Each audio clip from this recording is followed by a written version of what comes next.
you've worked on over 200 productions like the last decade. Yeah. That keeps you very busy. I mean, how do you juggle them, and how do you juggle all that work? First of all, I don't take days off. I have a lot of fantastic assistants and associates that help keep me sane. It's just juggling, having meetings in the mornings and afternoons and techs in the evenings, and Mondays are set aside for production meetings because there is no tech that day, so I can meet with people, and I love it. I go stir crazy if I don't have 10 projects batting around to keep me busy. So I love it. Like, I love working. So what's been the toughest gig that someone's given you in terms of, say, limited budget or having to solve a really difficult problem? What's been probably the trickiest production you think you've worked on? Something where you really had to try something completely different. That's what I throw out questions like that. The one that comes to mind is a musical called Norman's Ark, and we did it at the Ford Amphitheater, which is an outdoor space and seats probably 500 or 600, possibly more. It was a very big amphitheater, and we had 6 principals, and then we had anywhere on any given night from 20 to 40 choir members from local churches. And the director's first comment to me was, we're going to have anywhere from 20 to 40 people on stage. I want it to sound like 10,000. I was like, okay, we don't have the budget to put all 40 choir members in mics. And they move all over this massive stage and through this amphitheater. And so I ended up putting like a series of speakers kind of moving back through the audience and hiding probably 15-foot mics and area mics all over the stage. So no matter where this choir was moving and where they were standing, I could pick them up. And then it was just playing with the sound of the actual microphones and the sound of the different verbs as the reverb kind of moved through the space, so that the choir could fill the space and make them sound like this huge voice no matter where they were. But technically, it was definitely one of the biggest challenges I had, because they didn't just stand still and sing. They also worked as like our projection screen and our set. So they would move to stand to represent walls, or move to stand so that they could be projected on in certain areas. So they were constantly moving and singing throughout the whole thing. So, wow. Yeah. Do you find too, like, a lot of times there are more demands on smaller productions than on larger ones? Like when you have a tighter budget, people are trying to pull out as much as they can. Definitely.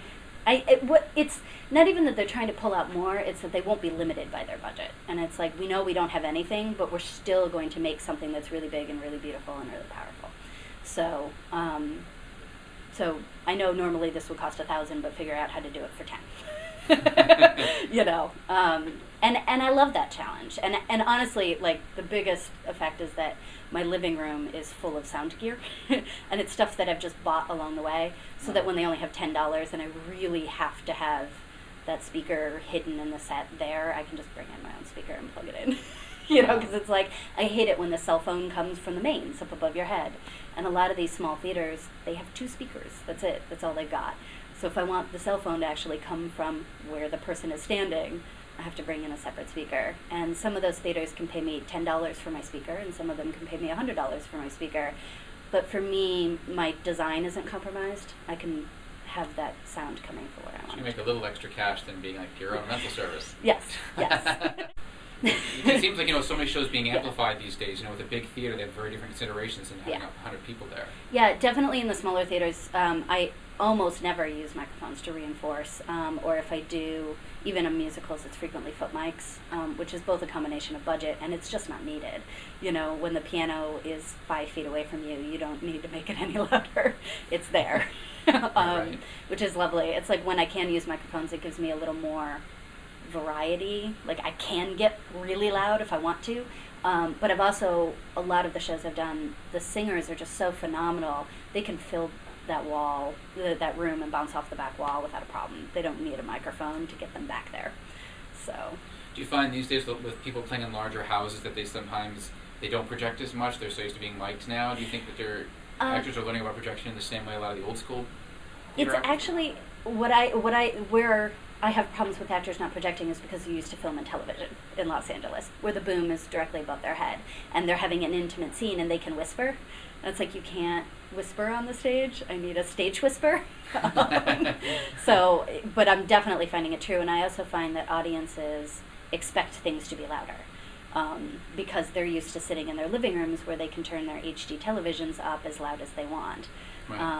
And I think people, in general, audience members have to learn to sit and listen. And so we actually need you to sit and lean in and listen to us. You can't just turn the volume up. So, it's funny because I think it was like 20 or 25 years ago, there was one movie critic, I forget who it was, but he said that people thought that the home video revolution was going to bring the movie-going experience home, and what it actually did is it brought the home experience to the movies. yes. So both in terms of volume and in terms of people talking and acting like they're sitting in their living room. In their living rooms, yeah. That behavior continues today on Broadway. Yes, it does. I mean, it's strange. Like, I mean, is there a certain line you have to walk in terms of using the right amount of amplification and sort of understanding that the audience is going to be almost a little lazy in having to listen, but also trying to teach them to listen? I mean, it's definitely, I want it to sound natural. I want the audience to be unaware of the microphones and I want them to think that they're listening to the actor on the stage. And that's definitely a challenge when you start reinforcing with microphones. You want the image to be with the actor. You don't want them to hear the voices up above the head, you know. So I definitely, like, for me, it's the biggest challenge is keeping the microphones, making them reinforced but not amplified. Okay. You know. So as far as gear, in terms of microphones, is there any sort of microphones you prefer to use in dramas or musicals? Anything that's like your favorite? I'm a Sennheiser girl. Like, I'll take a Sennheiser microphone over a Shure microphone any day. But that's just it's what I learned first, and it's what I'm most comfortable with and what I'm most familiar with. So I'll always spec a Sennheiser before a Shure. You know, and as far as the elements, like the DPAs or the Countryman's, for me, I like how tiny the Countryman's are because, especially in the smaller theaters, I don't want that microphone visible. Like, I don't want it seen. And so it's easier to hide a B6 in some of the bigger microphones. So I'll choose that. I like the sound of the DPAs, though, so if I don't mind seeing it, I'll choose a DPA. Are there any consoles that you prefer, like using?